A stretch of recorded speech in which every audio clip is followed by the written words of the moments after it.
Assalamualaikum warahmatullahi wabarakatuh. Kembali lagi bersama saya Adi dan tentunya di Adi Official. Pada video kali ini saya ingin kembali sharing ya, bercerita kembali tentang pengalaman saya tentang GERD anxiety. Ini tadi kemarin 2 hari yang lalu saya sudah posting ya sebuah video yang terkait tentang GERD anxiety ya, cara saya mengatasi saat panik itu datang ataupun saat serangan GERD anxiety itu datang ya, serangan panik itu datang. Well, pada video kali ini saya akan menanggapi ya, ini dari kakak Hoirunisa ya, dia bertanya, halo salam kak Ririn ya, makasih sudah berkomentar. Saya akan coba membalas komentar ya berdasarkan pengalaman saya kak Ririn ya.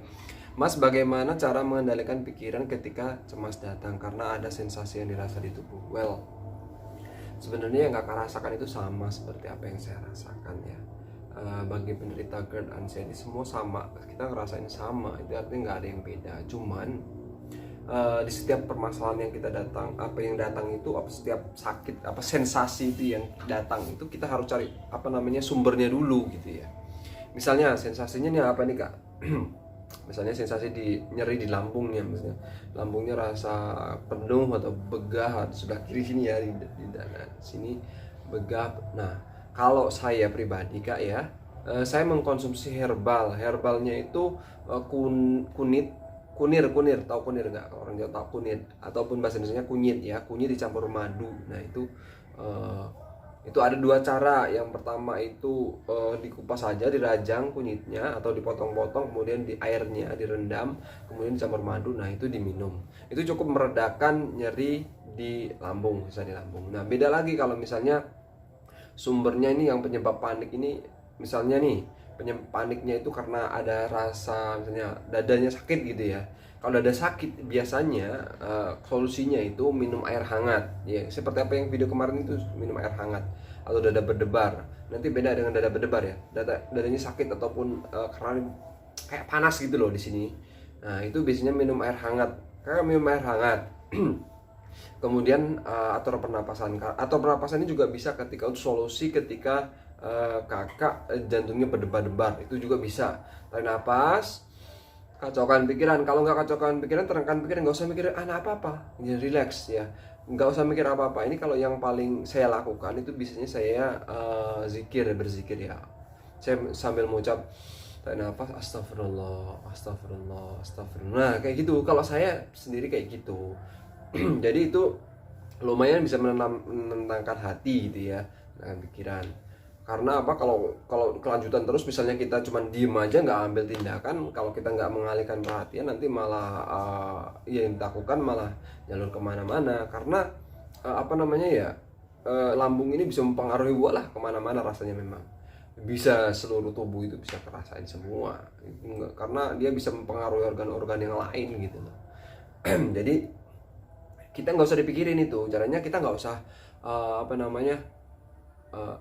kita cari solusinya. Jadi jangan dipikirin sakitnya, tapi kita cari solusinya gitu loh kak. Jadi misalnya gini kak ya, sakit di sini ya, di pundak atau di tenggorokan gitu ya, dipijit-pijit atau dikompres pakai air hangat gitu ya. Jadi dicari solusinya, jangan kita fokus ke aduh ini sakit kenapa ya, aduh ini kenapa. Nah kalau kayak gitu, itu akan tambah parah. Jadi biasanya kalau sendirian gitu, nggak ada temennya gitu, kalaupun panik itu biasanya kan pikiran. Nah beda-beda ya memang. GERD anxiety itu kadang ada panik lihat orang, panik sendirian. Kalau saya termasuk orang yang panik ketika sendirian, jadi saya harus nggak bisa sendiri nih, saya harus cari teman gitu loh. Jadi kita harus analisa dulu penyebab paniknya kita itu apa gitu. Jadi kalau kita penyebab paniknya kita itu misalnya dari pikiran, ya kita harus cari solusi gitu loh. Pikiran negatif itu nggak bisa dihapuskan, nggak bisa dihilangkan ya kak ya, karena itu bawaan, karena fitrah kita memikirkan ada positif ada negatif. Cuman negatif itu bisa kita sampingkan dengan pikirkan yang positif gitu loh. Misalnya nih kita kepikiran ingin mati, nah jangan-jangan saya mau mati, nah itu diganti pikirnya, kita jangan mikirin kayak gitu. Walaupun kalau saya gini aja, kalaupun saya mati sekarang, insya Allah saya berdoa mudah-mudahan saya mati yang husnul khotimah. Nah seperti itu, jadi langsung mikirkan yang lain gitu, nggak usah takut. Well, kenapa, why gitu ya. Yang penting satu Kak, GERD itu pasti ada pemicunya. Kalau lambung itu pasti ada pemicunya. Satu dari pikiran dulu ya, satu pikiran. Terus yang kedua apa yang kita makan. Kalau apa yang kita makan itu termasuk yang ya kalau saya sendiri ya, ini kan cocok-cocokan kadang-kadang. Kadang ada yang temen yang nggak suka makan getah-getahan gitu ya, yang bergetah gitu ya, kayak gori, terus kayak apalagi pisang. Itu ada yang teman saya ada yang kayak gitu. Tapi kalau saya pisang masih bisa, tapi kalau gori nggak bisa, karena itu ada hubungan sama lambung. Nah itu nggak bisa saya.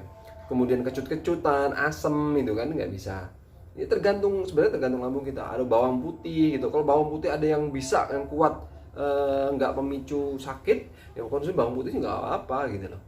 Itu bagus, bawang putih juga bagus. Tapi kalau saya, kalau saya masih belum berani karena untuk menyetabilkan ini butuh waktu, proses yang lama.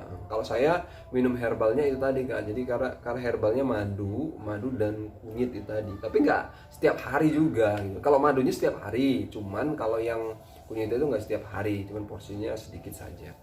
Karena saya juga nggak terlalu mau banyak gitu loh ya, karena namanya herbal kan ya. Karena nggak ada takarannya dia juga kan. Tapi ya insya Allah segawat-gawatnya herbal juga masih herbal gitu, beda sama kimia gitu. Wah jujur saya memang selama saya sakit memang selama 4 bulan saya konsumsi obat terus dari dokter. Well, rasanya that's bored ya, mohon maaf kayak itu bosan, saling membosankan. Dan saya udah nggak mau, saya mau cari yang alami aja lah. Kemudian saya perbaiki pola makan saya, pola pikir saya, pola hidup saya. Sekarang saya sempatkan setiap hari berolahraga Kak. Kalau saya bisa, kenapa Kakak nggak bisa gitu loh. Kalau saya bisa sembuh, kenapa Kakak nggak bisa sembuh. Jadi Kakak harus bisa sembuh. Saya juga berusaha terus. Tapi ingat, ketika kita sedang masa perubahan, ya diingat-ingat Kakak pola makan, timeline makannya gitu ya Kak ya. Jangan terlalu banyak, jangan terlalu sedikit juga gitu. Sudah saya di video saya sebelumnya sudah tak ceritain menu-menu makanan saya ya, sehingga saya itu bisa sampai berat badan saya bisa kurus kayak gini. Memang saya tidak tidak makan goreng-gorengan berlemak, itu saya enggak ya. Kedua yang berlemak kayak daging sapi itu enggak. Tapi kalau daging ayam saya masih, daging ayam ya saya makan lah seminggu 2 kali kan misalnya. Kalau ikan saya masih 1 hari 1 kali, 2 hari sekali ya. Hari ini makan, besok enggak, besoknya makan gitu. Jadi saya imbangin kayak gitu. Terus karena kalau saya kemarin kan diukur kolesterolnya juga tinggi, jadi saya mengurangi kayak telur itu enggak, jadi telur mungkin putihnya aja gitu. Jadi gitu aja, dibuat enjoy, santai, slow gitu Kak. Jadi kalau misalnya panik itu udah tahu, Kakak nggak usah panik, pikiran dulu ya Kak ya, pikiran dulu, tenangkan pikiran, minum air hangat. Insya Allah tenang. Sambil berzikir Kak, sambil berzikir kita mengingat bahwasanya alhamdulillah kita diberikan penyakit ini. Artinya kita harus ingat diberikan, harus selalu ingatkan sama Allah Subhanahu Wa Taala dengan Sang Maha Pencipta, bahwasanya manusia itu nggak bisa ngelakuin apa-apa tanpa kehendak Beliau. Well, banyak orang yang lama Kak, kita ini sehat udah berapa tahun sih kita sehat Kak? Kita kan baru dikasih ujian ini sama Allah, dikasih sama Tuhan, ini barusan ujian ini cuma sakit kayak gini berapa bulan loh Mas ya. Walaupun itu sampai nanti misalnya kan akan katakan sampai kita besok menua itu kita masih merasakan, well nggak apa-apa Kak, itu akan mengurangi dosa. Jadi semangat ya gitu loh ya. Cuman yang Kakak tahu ya, nggak cuma Kakak sendiri yang merasakan seperti itu, saya juga pun merasakan seperti itu. Apa yang Kakak rasakan itu malah mungkin saya bolak-balik, aduh dengar ya, pokoknya banyak orang lain bilang ini itu. Well Kak, sekarang yang merasakan rasa sakit itu cuma diri kita. Kalau nggak dari kita, nggak ada lagi yang peduli. Jadi kita harus peduli sama diri kita gitu Kak. Semangat, jangan terlalu dietnya jangan terlalu mengurangi ini itu tuh nggak, jangan terlalu juga, makan lah ala kadarnya, secukupnya saja. Tapi kalau makan pemicu, misalnya makan ini terus ada kerasa sakit, itu ya tolong dihindari dulu gitu. Kalau saya sih, kalau kopi itu saya enggak, teh saya enggak. Kalau gula masih, tapi kan enggak terlalu banyak gitu. Kalau saya enggak diabetes enggak, jadi masih free minum gula. Jadi karbo juga saya masih, nasi juga masih konsumsi nasi. banyak malah nasinya. Well, that is no problem. Nah, jadi gitu ya Kak ya. Jadi mulai ditata dulu dari pikiran dulu Kak. Pikiran, kemudian pikiran ya, tadi siapa yang saya bilang, pikiran kita tuh harus memikirkan yang positif gitu. Jangan mikirin yang aduh ini kenapa ya ini. Kalau itu tahu Kakak sakit udah toh, pokoknya gini, sakit ya udah carikan obat gitu aja. Oh ini tangan saya kenapa ya kok linu-linu nggak sembuh-sembuh. Oh ya udah dipijit-pijit gitu atau dikompres pakai air hangat gitu kan. Nanti kan dikasih salam, udah ada sembuh. Nggak usah jadi beban pikiran. Kita kalau bisa kita isi dengan aktivitas yang lain gitu kan. Asal tahu ya, asal Kakak tahu, walaupun saya GERD ya, saya menanyakan saya maupun kadang-kadang masih ada rasa sensasinya gitu ketika datang. Kakak tahu apa terapi apa yang saya lakukan. Saya cuma melakukan terapi, saya terapi menyembuhkan GERD ini dengan berpuasa. Saya coba untuk berpuasa kan, malah berpuasa saya. Aneh nggak? Saya berpuasa Senin dan Kamis. Saya niatkan, karena saya niat tuh, kok malah nggak sakit ya ketika saya berpuasa. Itulah satu kayak mirip apa ya, keajaiban yang terjadi. Sebenarnya aneh gitu ya. Seharusnya puasa itu nggak makan malah sakit kan seharusnya. Artinya perutnya sakit gitu. Tapi nggak buktinya. Tapi ingat, pas puasa itu saya sahur, saya minum susu, saya minum obat herbal. Saya nggak minum obat itu ya kayak antacid itu enggak ya, saya herbal itu ya. Madu terus kunyit itu, susu gitu. Kalau saya caranya saya minum dulu 1 jam atau 2 jam, saya minum dulu herbalnya, kemudian nanti di akhir itu saya baru minum susu. Oh iya, kalau malam itu saya minum susu, jadi susu skim, jadi susu yang nggak ada lemaknya. Jadi itu lumayan perubahan yang saya rasakan itu, enak tidur gitu. Kalau sebelumnya wah saya nggak bisa tidur Kak.